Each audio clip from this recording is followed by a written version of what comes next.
lot of work. it's a really challenging, guys and gals playing this. You're going to want to start this very slowly. Very slowly.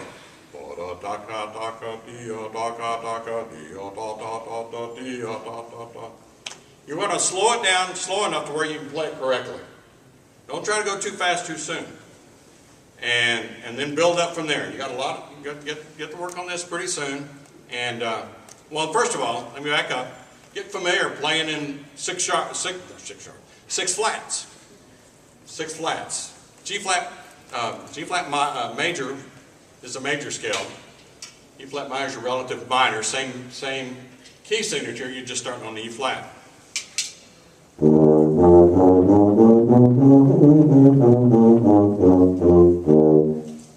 Just working on those scales, getting comfortable with those. That'll get used to seeing those C flats, C flat 1 and 2. Forgive me, I'm playing E flat tuba, and I'm sitting there going 2 and 3 for C flat. It's 1 and 2 for B flat. Also, when you start working with the metronome from the very start, from the very beginning, you're going to be working on keeping this solid tempo going, the steady tempo. Another thing is working on the quick breaths. As you can see, I was leaving out a breath here and there. Sometimes I get a real small sip, but it's fine to leave out whatever. If you notice, I was leaving out a note at the end of each 6.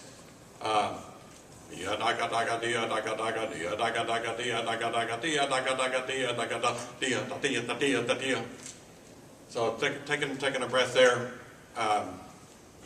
and so because you put the what's going to happen?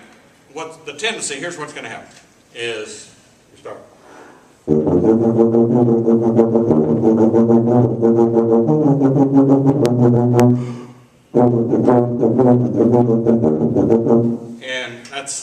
you're going to get dinged pretty good. And if you can, got to get all the notes played, or at least in time. Not all of them. I mean, years ago, Arnold Jacobs, a longtime principal tubist in Chicago Symphony, and probably has done more for breath and breathing awareness than any one person. There were a couple of CDs put out of Jake doing different recordings, and one of them was he did Argon Characteristic Study number 1, which is just a monster etude. And he was just taking all kinds of liberties with taking breaths, but it didn't take away from the music. And so it's the main thing is you got to be thinking of the flow overall of the lines, and as far as you're practicing, break it down into 4 8-bar sections. Once you kind of get into it, and you can mark them by brackets if you want. Another thing with your practicing, don't always start at the beginning.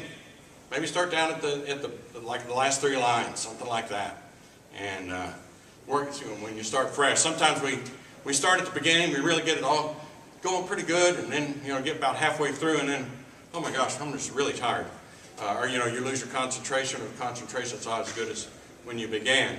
So vary your places where you're gonna take breaths. Also, staccato. Staccato for me just means separated. Sometimes I get some students and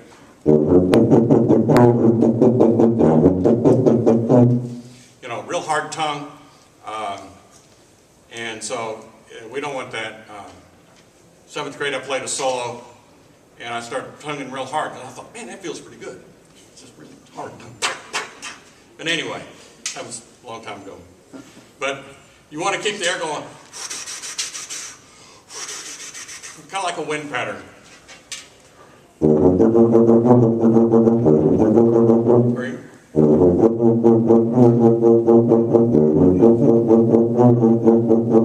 Those are still separated. Still, okay? So just keep that in mind. You want to stay away from the pecky type thing. Plus, now we have a fortissimo vigoroso. You got to take that with a grain of salt, because this is kind of a nimble type piece. If we want these things to sound nimble, you can't really sit there and just hammer on these things pretty hard. It's going to really limit your ability to go faster. So as you start to learn this. Also, it's a good opportunity to learn your double tongue. I like to use a double tongue in this. Daga daga. I'm using daga daga, daga daga, instead of tuka tuka or tika tiki. More of a softer daga daga.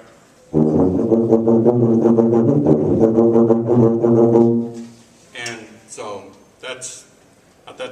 But again, with a double tongue, that's a very slow. It doesn't happen in 1 day or 2 days or 2 weeks. It takes time. And again, working with the metronome, you can take it on a one note.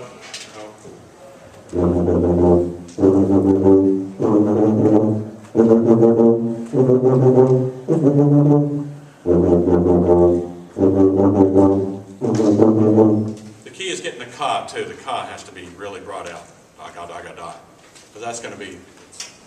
It's a little, because the trick is you want it to sound even. It's not sound completely straight across even. Let's see, what else? Sir?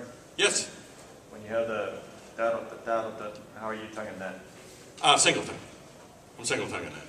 Oh, I know, you brought up something I want to do. If you look on the back page, I kind of put some metronome markings. To give you an example,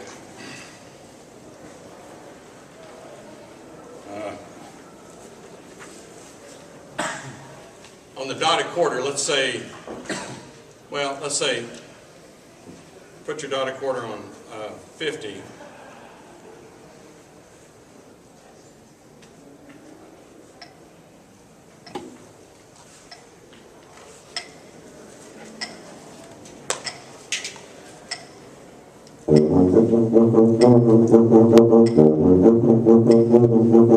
And then you go to the 100.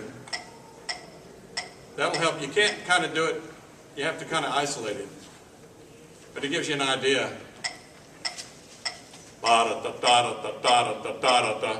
Okay? And then working on in 6, which is where when I first started working on this, really digging into it, I started out in 6.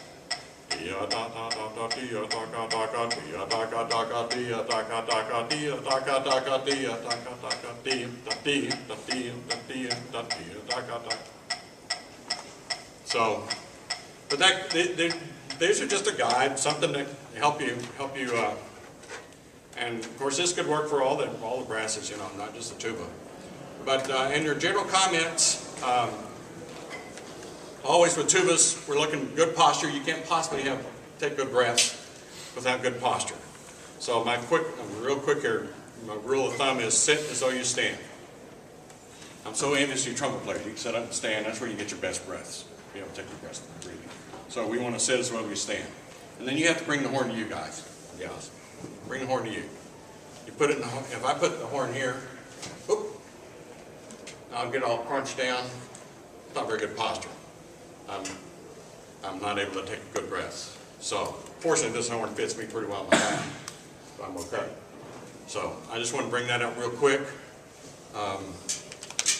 What else? Any other questions? Any other questions? Also, guys and gals, in your practicing, work in small chunks. Don't think you have to go stem to stern the first day you work on this. Just work 4 measures. Or 8 or 4 measures, or 8 bars, something along those lines. This is truly a challenge for the tuba. I got to tell you, I picked the TMEA music this year too. Stuff I picked is not this hard. I don't think. Maybe one of these, but the other 2 are not. So this is really so. It's going to take some. Here's the thing. You start working on this next week or in the next couple of weeks. By the end of the December or whenever you learn this piece, you're going to be a better player. Your technique will improve, and you'll just And that's the whole purpose of this whole process. So, well, good luck. And if you have any questions, I'll be right outside. I got to switch over to the next one. Thank you very much.